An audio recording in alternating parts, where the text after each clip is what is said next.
The Polar Express. Written and illustrated by Chris Van Allsburg.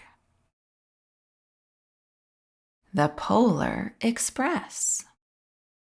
On Christmas Eve, many years ago, I lay quietly in my bed. I did not rustle the sheets. I breathed slowly and silently.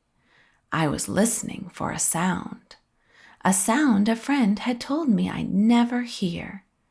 The ringing bells of Santa's sleigh. "There's no Santa," my friend had insisted, but I knew he was wrong. Late that night, I did hear sounds, though not of ringing bells. From outside came the sounds of hissing steam and squeaking metal.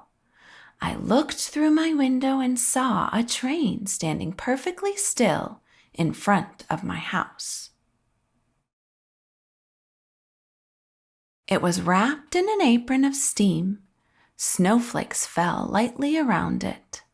A conductor stood at the open door of one of the cars. He took a large pocket watch from his vest, then looked up at my window. I put on my slippers and robe. I tiptoed downstairs and out the door. "All aboard!" the conductor cried out. I ran up to him. "Well," he said, "are you coming?" "Where?" I asked. "Why, to the North Pole, of course," was his answer. "This is the Polar Express." I took his outstretched hand, and he pulled me aboard. The train was filled with other children, all in their pajamas and nightgowns. We sang Christmas carols and ate candies with nugget centers as white as snow. We drank hot cocoa as thick and rich as melted chocolate bars. Outside, the lights of towns and villages flickered in the distance as the Polar Express raced northward. Soon there were no more lights to be seen. We traveled through cold, dark forests where lean wolves roamed and white-tailed rabbits hid from our train as it thundered through the quiet wilderness.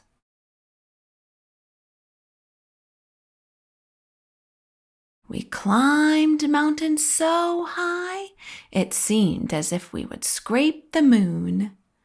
But the Polar Express never slowed down. Faster and faster we ran along, rolling over peaks and through valleys like a car on a roller coaster. The mountains turned into hills, the hills to snow-covered plains. We crossed a barren desert of ice, the great polar ice cap. Lights appeared in the distance. They looked like lights of a strange ocean liner sailing on a frozen sea. "There," said the conductor, "is the North Pole." The North Pole? It was a huge city standing alone at the top of the world, filled with factories where every Christmas toy was made. At first, we saw no elves. "They are gathering at the center of the city," the conductor told us. "That is where Santa will give the first gift of Christmas." "Who receives the first gift?" we all asked. The conductor answered, "He will choose one of you." "Look!" shouted one of the children. "The elves!" Outside, we saw hundreds of elves.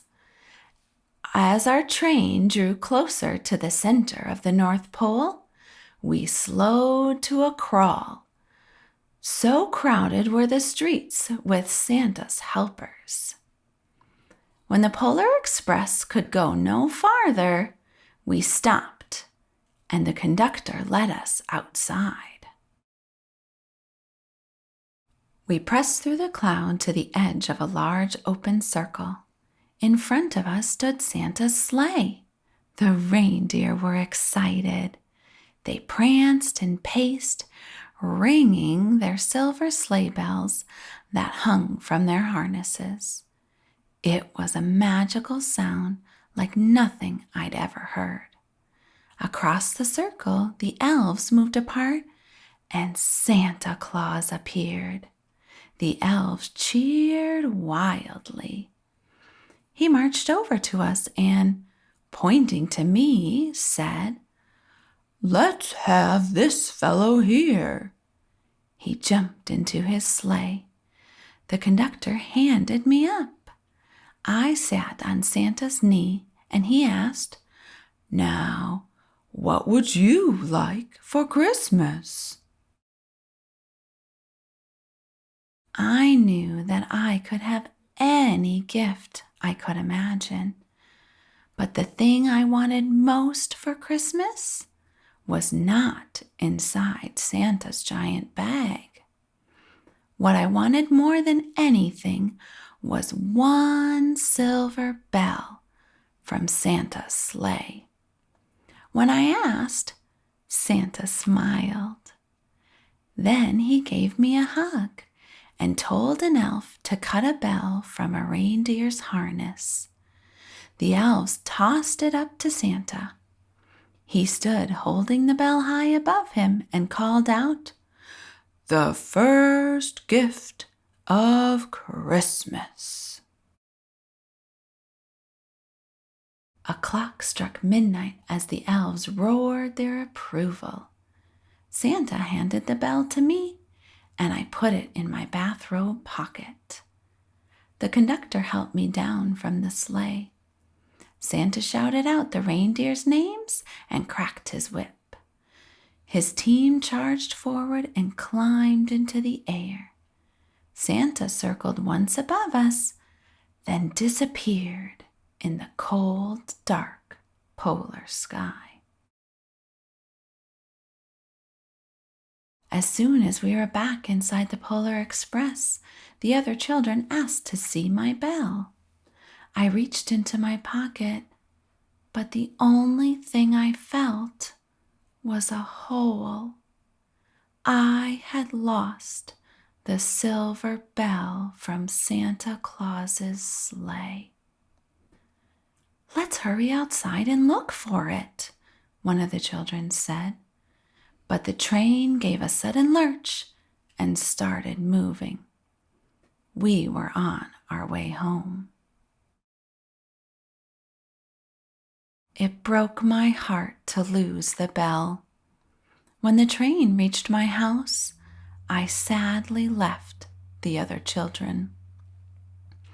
I stood at my doorway and waved goodbye. The conductor said something from the moving train, but I couldn't hear him. "What?" I yelled out. He cupped his hands around his mouth. "Merry Christmas!" he shouted. The Polar Express let out a loud blast from its whistle and sped away. On Christmas morning, my little sister Sarah and I opened our presents. When it looked as if everything had been unwrapped, Sarah found one last small box behind the tree. It had my name on it. Inside was the silver bell. There was a note. "Found this on the seat of my sleigh. Fix that hole in your pocket. Signed, Mr. C." I shook the bell. It made the most beautiful sound my sister and I had ever heard. But my mother said, "Oh, that's too bad." "Yes," said my father, "it's broken." When I'd shaken the bell, my parents had not heard a sound. At one time, most of my friends could hear the bell, but as years passed, it fell silent for all of them. Even Sarah found one Christmas that she could no longer hear its sweet sound.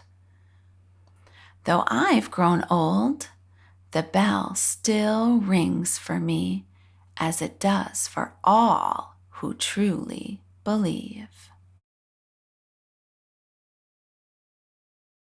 The